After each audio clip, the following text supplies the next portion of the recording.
اب دوسرا حصہ، اس کا ایک تیسرا حصہ پہلو یہ ہے کہ حضرت مسیح موعود علیہ السلام نے کہا کیا ہے، یہ بھی تو دیکھو کون سے جہاد کو حرام کیا ہے۔ جہاد کے تو مختلف پہلو ہیں، ایک تلوار کا جہاد ہے، ایک نفس کے ساتھ جہاد ہے،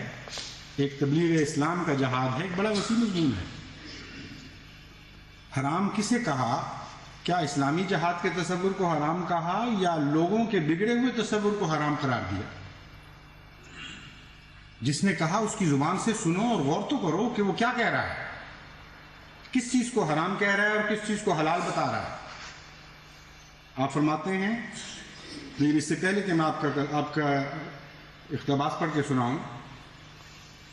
جس پادری کا ذکر ہے اس کا پس منظر بتا دیتا ہوں۔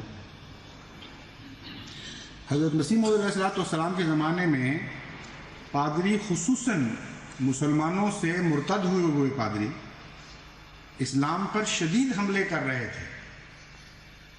کہ یہ تلوار کے جہاد کی تلقین کرتا ہے، اور انگریزی حکومت کو متنبع کر رہے تھے کہ ان کو برباد کر دو، تباہ و برباد کر کے رکھ دو، ان میں اٹھنے کی طاقت نہ رہنے دو۔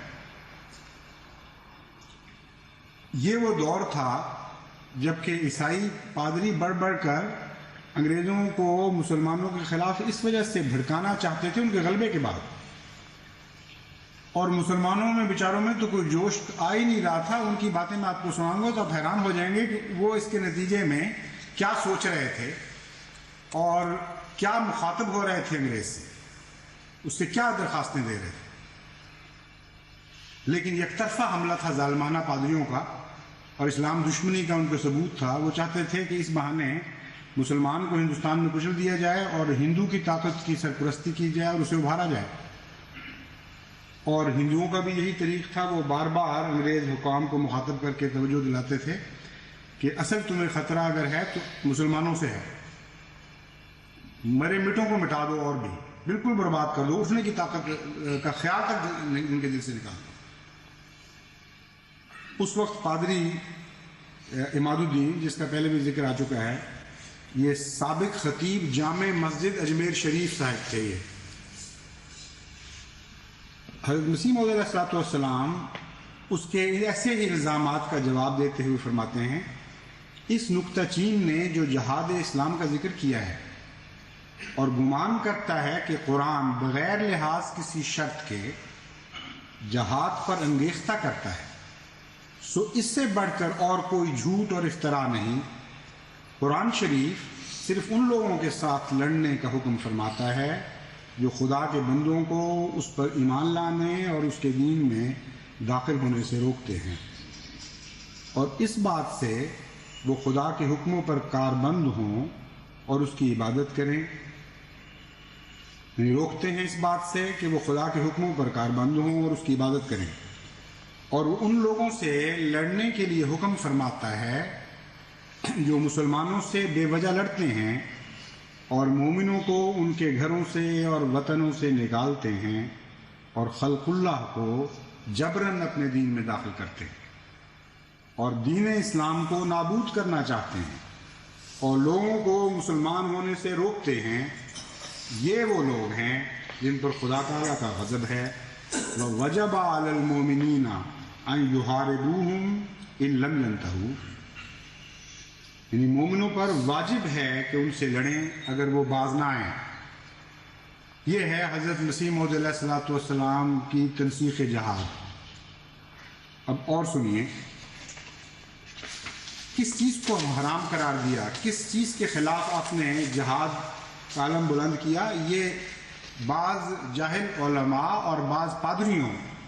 کے غلط تصورات تھے جن کے خلاف آپ نے آواز بلند کی، جن کے نتیجے میں اسلام کو فائدہ تو کچھ بھی نہیں پہنچنا تھا کیونکہ ان میں لڑنے کی کوئی طاقت ہی نہیں تھی۔ ہاں، نقصان کے بہت سے اندیشے تھے، بہت سے خطرات تھے جو ان کو ہر طرف سے گھیرے ہوئے تھے۔ آپ فرماتے ہیں، سبحان اللہ، وہ لوگ کیسے راست باز اور نبیوں کی روح اپنے اندر رکھتے تھے کہ جب خدا نے مکے میں ان کو یہ حکم دیا کہ بدی کا مقابلہ مت کرو اگرچہ ٹکڑے ٹکڑے کیے جاؤ، بس وہ اس حکم کو پا کر شیر خوار بچوں کی طرح عاجز اور کمزور بن گئے۔ گویا نہ ان کے ہاتھوں میں زور ہے نہ ان کے بازوؤں میں طاقت۔ بعض ان میں سے اس طور سے بھی قتل کیے گئے کہ 2 اونٹوں کو ایک جگہ کھڑا کر کے ان کی ٹانگیں مضبوط طور پر ان اونٹوں سے باندھ دی گئیں، اور پھر اونٹوں کو مخالف سمت میں دوڑایا گیا، بس وہ ایک دم میں ایسے چر گئے جیسے گاجر یا مولی چیری جاتی ہے۔ مگر افسوس کہ مسلمانوں اور خاص کر مولویوں نے ان تمام واقعات کو نظر انداز کر دیا ہے، اور اب وہ خیال کرتے ہیں کہ گویا تمام دنیا ان کا شکار ہے، اور جس طرح ایک شکاری ایک ہرن کا کسی بن میں پتہ لگا کر چھپ چھپ کر اس کی طرف جاتا ہے اور آخر موقع پا کر بندوق کا فائر کرتا ہے، یہی حالات اکثر مولویوں کے ہیں۔ انہوں نے انسانی ہمدردی کے سبق میں سے کبھی ایک حرف بھی نہیں پڑھا، بلکہ ان کے نزدیک خام خواہ ایک غافل انسان پر پستول یا بندوق چلا دینا اسلام سمجھا گیا ہے۔ ان میں وہ لوگ کہاں ہیں جو صحابہ رضوان اللہ علیہم کی طرح ماریں کھائیں اور صبر کریں؟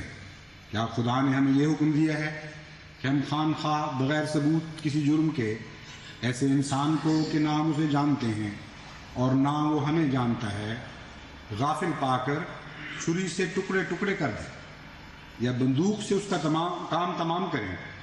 کیا ایسا دین خدا کی طرف سے ہو سکتا ہے جو یہ سکھاتا ہے کہ یوں ہی بے گناہ، بے جرم، بے تبلیغ خدا کے بندوں کو قتل کرتے چلے جاؤ، اس سے تم بہشت میں داخل ہو جاؤ گے؟ افسوس کا مقام ہے اور شرم کی جگہ ہے کہ ایک شخص جس سے ہماری کبھی کچھ ثابت دشمنی بھی نہیں بلکہ روح شناسی بھی نہیں، وہ کسی دکان پر اپنے بچوں کے لیے کوئی چیز خرید رہا ہے یا اپنے کسی اور جائز کام میں مشغول ہے، اور ہم نے بے وجہ بے تعلق اس پر پستول چلا کر ایک دم میں اس کی بیوی کو بیوہ اور اس کے بچوں کو یتیم اور اس کے گھر کو ماتم کدہ بنا دیا۔ یہ طریق کس حدیث میں لکھا ہے یا کس آیت میں مرقوم ہے؟ کوئی مولوی ہے جو اس کا جواب دے؟ نادانوں نے جہاد کا نام سن لیا ہے اور پھر اس بہانے سے اپنی نفسانی اغراض کو پورا کرنا چاہا ہے۔ یہ وہ جہاد کا تصور ہے جسے آپ نے حرام قرار دیا ہے۔ کون ہے آج جو اس کو آج بھی حلال کہہ سکتا ہے ان علماء میں سے؟ اس لیے جھوٹے الزام لگا رہے ہیں۔ جس چیز کو حضرت مسیح موعود علیہ السلام نے حرام کیا ہے وہ ان کے اپنے تصورات تھے، لیکن یہ تصورات اب ظاہر ہو رہے ہیں۔ اس وقت خفیہ باتیں کیا کرتے تھے یہ، اور جہاں تک انگریز کی حکومت کا تعلق ہے اس کو مخاطب کر کے جہاد کا وہی تصور اس کو بتاتے تھے جو حضرت مسیح موعود علیہ السلام فرمایا کرتے تھے۔ میں اس مضمون سے متعلق ابھی چند اقتباس پڑھوں گا، تب آپ کو پتہ چلے گا کہ حضرت مسیح موعود علیہ السلام کو کیسے مخالفین سے واسطہ پڑا تھا۔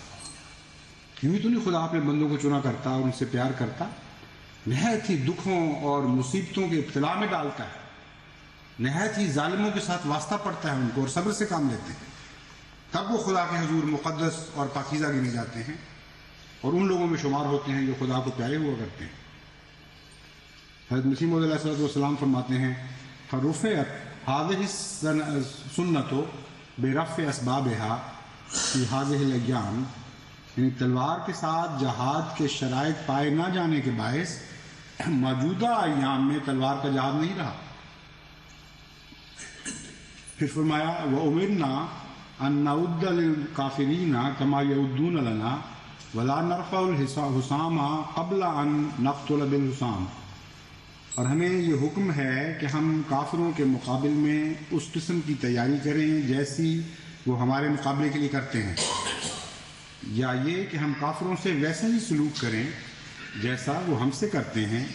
اور جب تک وہ ہم پر تلوار نہ اٹھائیں اس وقت تک ہم بھی ان پر تلوار نہ اٹھائیں۔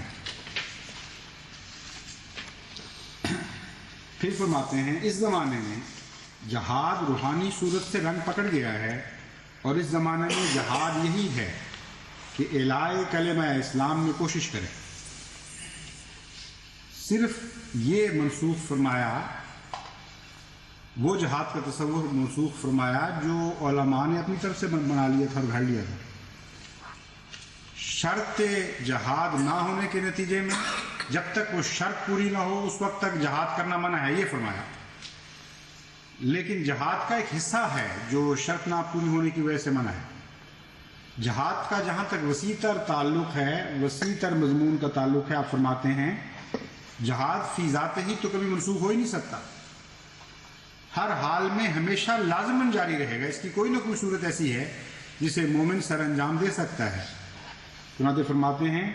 کہ اعلاء کلمہ اسلام میں کوشش کریں، مخالفوں کے الزامات کا جواب دیں، دین متین اسلام کی خوبیاں دنیا میں پھیلائیں، حضرت صلی اللہ علیہ وآلہ وسلم کی سچائی دنیا پر ظاہر کریں۔ یہی جہاد ہے جب تک کہ خدا تعالیٰ کوئی دوسری صورت دنیا میں ظاہر نہ کرے، اور یہ ہمیشہ کے لیے نہیں۔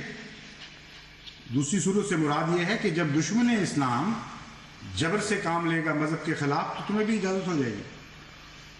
جب تک ایسی صورت ظاہر نہیں ہوتی اس وقت تک جہاد باندھنا ہی ہے، جہاد کی دوسری شکلیں ہیں جو تمہارے سامنے ہیں۔ فرماتے ہیں اب سے تلوار کے جہاد کا خاتمہ ہے، ہر جہاد کریں، وہ کیوں اس کی وضاحت پہلے فرما چکے ہیں، مگر اپنے نفسوں کے پاک کرنے کا جہاد باقی ہے۔ یہ بات میں نے اپنی طرف سے نہیں کی بلکہ خدا کا یہی ارادہ ہے۔ صحیح بخاری کی اس حدیث کو سوچو جہاں مسیح موعود کی تعریف میں لکھا ہے کہ یضع الحرب،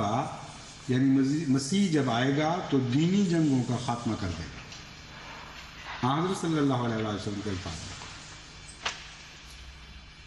فرمایا، اور دوسرا اصول جس پر مجھے قائم کیا گیا ہے وہ جہاد کے اس غلط مسئلے کی اصلاح ہے جو بعض نادان مسلمانوں میں مشہور ہے۔ سو مجھے خدا تعالیٰ نے سمجھا دیا ہے کہ جن طریقوں کو آج کل جہاد سمجھا جاتا ہے وہ قرآنی تعلیم سے بالکل مخالف ہیں۔ بے شک قرآن شریف میں لڑائیوں کا حکم ہوا تھا جو موسیٰ کی لڑائیوں سے زیادہ معقول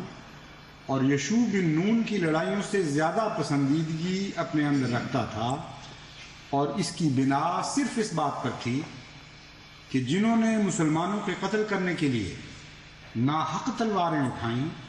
اور ناحق کے خون کیے اور ظلم کو انتہا تک پہنچایا، ان کو تلواروں ہی سے قتل کیا جائے۔ یہ ہے خلاصہ اس قرآنی تعلیم کا جس کا ذکر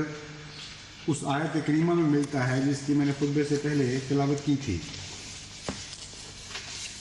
کوئی عالم دین ہے آج جو ان باتوں میں سے کوئی غلط ثابت کر کے دکھائے؟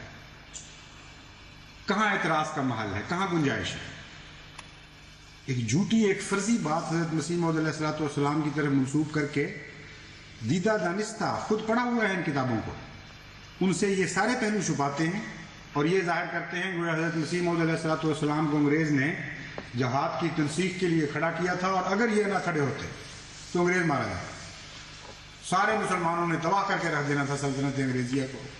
اگر حضرت مسیح موعود علیہ الصلوۃ والسلام منع نہ فرما جاتے۔ اب ان علماء کا حال سنیے جو یہ الزام آج لگا رہے ہیں بڑھ بڑھ کر، اور اس وقت خفیہ باتیں مسلمانوں میں یہ پھیلایا کرتے تھے، اس میں کوئی شک نہیں، لیکن جہاں تک